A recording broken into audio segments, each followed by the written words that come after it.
This is Al Brooks, and this is my price action trading course. This module is about my setup.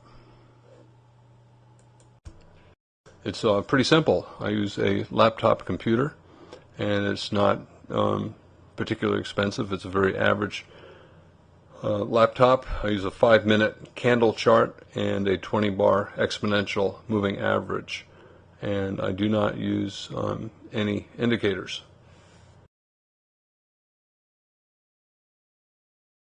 Now my setup on the 5-minute chart is pretty simple. I use a single computer, a single laptop computer, a 13-inch laptop, and on it, this is all I see, is a 5-minute screen. I additionally have a second identical laptop that I use for the trading room, and on that chart I have two thumbnails, a 60-minute chart and a 15-minute chart, and I use those for teaching purposes in the trading room. On my chart I have three moving averages. First is the 20-bar exponential moving average, and then I have two other moving averages as well. First is a 60-minute 20-bar exponential moving average, but I'm plotting it on the 5-minute chart. And then I also have the 20-bar exponential moving average from the 15-minute chart plotted onto the 5-minute chart. So if you look at a 60-minute chart, you would see that the low of this particular 60-minute bar touched the moving average right here, and then again right there. In TradeStation, I wrote indicators that would allow me to plot the 20-bar exponential moving average from the 60-minute chart onto the 5-minute chart. So if you're looking at the 60-minute chart and you see the 20-bar exponential moving average, and then you look at a 5-minute chart and you wonder exactly where that 60-minute moving average would be on that 5-minute chart, this indicator allows me to show that 60-minute indicator exactly on the 5-minute chart where it is located on the 60-minute chart. Here is the TradeStation Easy Language indicator for plotting a 15-minute 20-bar exponential moving average on a 5-minute chart. So if you put up a 5-minute chart and you want to know exactly what the 15-minute 20-bar exponential moving average looks like, you just plot this indicator on the 5-minute chart. On daily, weekly, and monthly charts, I usually do not use any moving averages. I use mostly trend lines and measured move projections to highlight support and resistance. I sometimes will look at simple moving averages, the 50-bar simple moving average, the 100, the 150, and the 200, simply because they are discussed so often by traders. But when I'm trading, I usually don't pay any attention to them, and I usually don't have them on my charts. On this particular chart, I highlighted the lines. I made them thicker than I would keep them on my own charts because I want them to be visible in this video, and if I have them as faint as I normally do, you would not be able to see them. I keep my blinds closed. I don't take calls, and I don't watch television.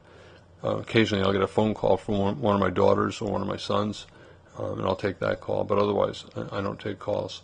And I ignore the news, I ignore the pundits.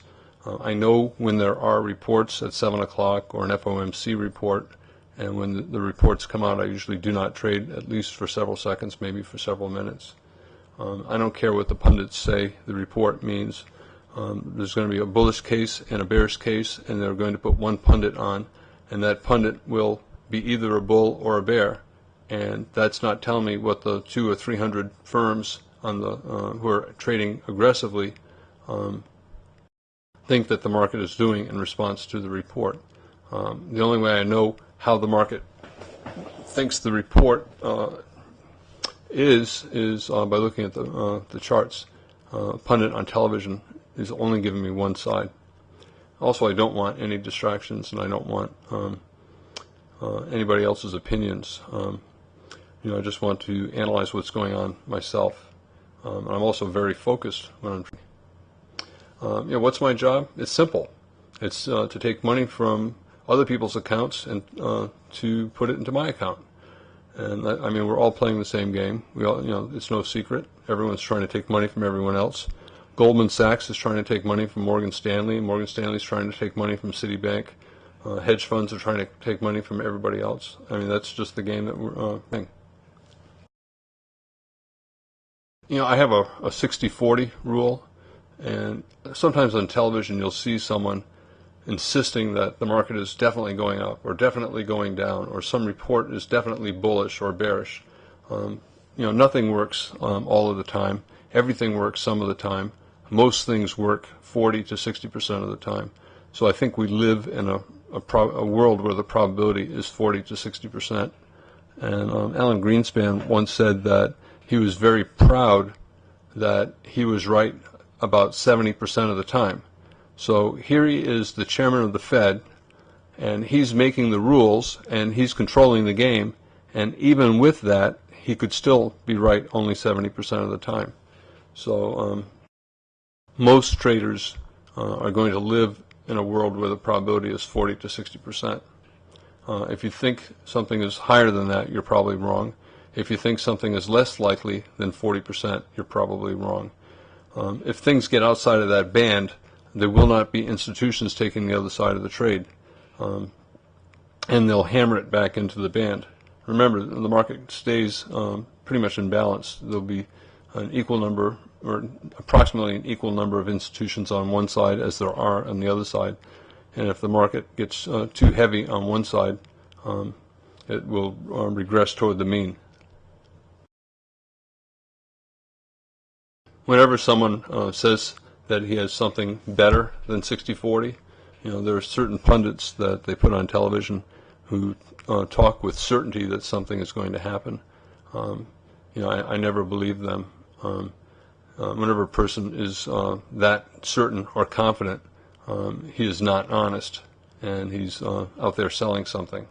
Perfect trades cannot exist because there has to be institutions taking the other side. And if something was perfect, perfectly right, that means the other institutions would have to be perfectly wrong.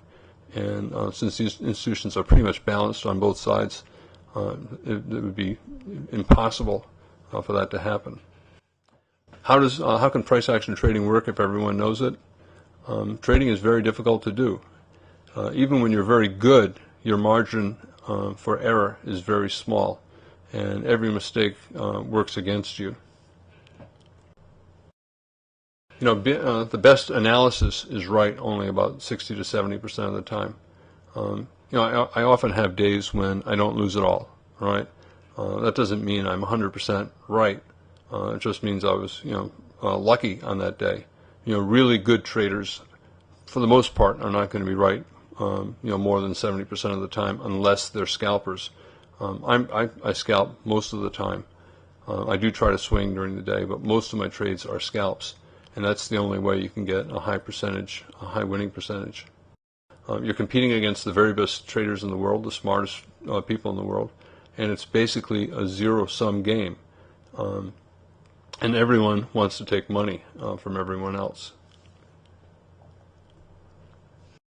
Okay? There's a huge difference between knowing how to do something really well and playing it well enough to make a living. You know, a soccer player, he may know how to play, for example, a coach, but that does not mean he's able to make a living doing it. You know, you can know a lot about trading, but you know, you have to have a lot of experience to be able to trade well enough to make a living. You know, who's the mark? In poker, you often hear about, oh, that guy's the mark. And in poker, if you're playing poker and you're with on a table, 6 people, 8 people, and you don't know who the mark is, who the loser is, then you're probably the mark. And in trading, someone is always trapped on the wrong side of the market. And if you don't know who's trapped, you'll probably discover that you're trapped, that you're on the wrong side and you're holding a losing position. It's very important to understand that 60-40 rule. If you don't believe that the exact opposite can happen, the exact opposite of what you believe will happen, if you don't believe that the exact opposite can happen 40% of the time, you'll be trapped into bad positions and out of good positions. You have to be very fluid about this and with your beliefs. You have to change when the market is giving you evidence that your current belief is wrong, just take the opposite belief. And there's nothing wrong with that. The market does that all the time. It's always reversing all day long. So it's you should change your opinion all day long, repeatedly. Can you get trapped out of a good trade? Sure. Here's a strong bull trend, right? And then you got several strong bars, and some bulls would have exited below this strong bear bar, especially since it's the second bear bar. And if you were one of those traders who exited out because of all these bear bodies, and then you see a potential buy signal, just get right back in.